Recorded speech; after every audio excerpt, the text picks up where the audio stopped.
बिस्मिल्लाहिर्रहमानिर्रहीम। अस्सलामुअलैकुम। मैं हूँ आपकी उर्दू की मौल्लमा राहिला समीर। उम्मीद है तमाम तालिब इल्म खैरियत से होंगे और खुशबाश होंगे।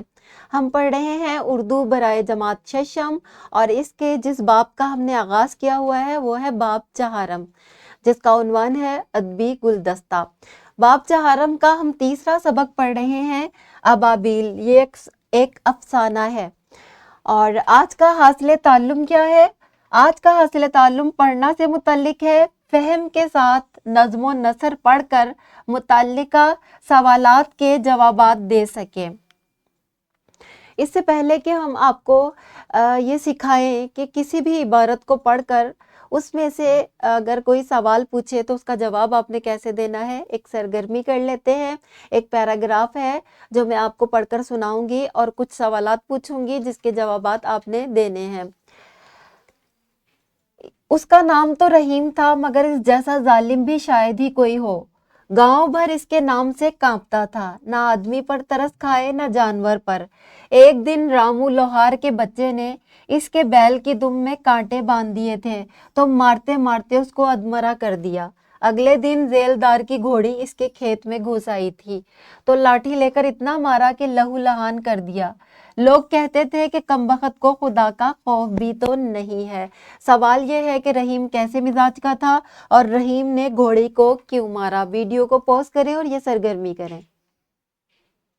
शाबाश, आपने सही जवाब दिया कि रहीम जो है वो बहुत जालिम मिजाज का आदमी था और रहीम ने घोड़ी को इसलिए मारा था कि जेलदार की घोड़ी जो है उसके खेत में घुस आई थी। बढ़ते हैं आज के सबक की जानिब।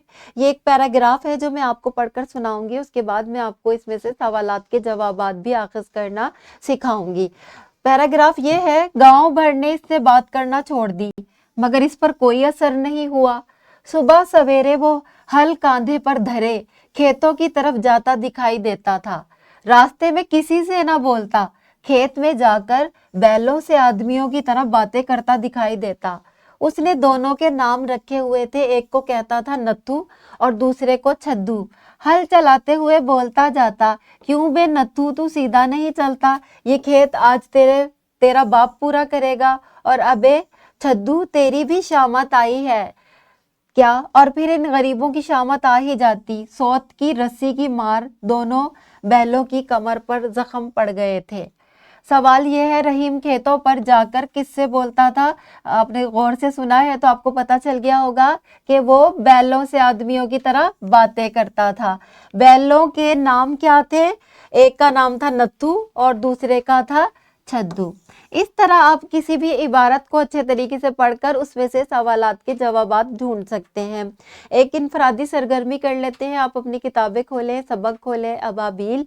इसमें एक पैराग्राफ है जो यहाँ से शुरू होता है, गांव भरने से बात करना छोड़ दी थी और कहाँ पर फेंक दूंगा तक आपने पैराग्राफ को पढ़ना है और फिर आपने 5 मुख्तसर सवालात खुद बनाने और उनके जवाब भी देने हैं। घर का काम आपका ये है, दर्ज झेल इबारत पढ़कर सवालात के जवाबात दे। ये भी इसी सबक से लिया गया है।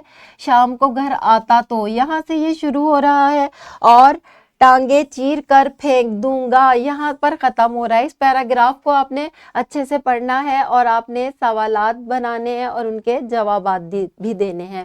प्यारे बच्चों, ये एक वर्कशीट है जो कि इस वीडियो के डिस्क्रिप्शन में मौजूद है। आपने इस पैराग्राफ को पढ़ना है, नीचे सवालात दिए गए हैं, उनके आपने जवाबात जो है इस पैराग्राफ में से ढूंढ कर लिखने हैं। मुझे उम्मीद है आज का सबक आपको समझ में आ गया होगा। मिलते हैं अगले लेक्चर में, तब तक के लिए अल्लाह हाफिज़।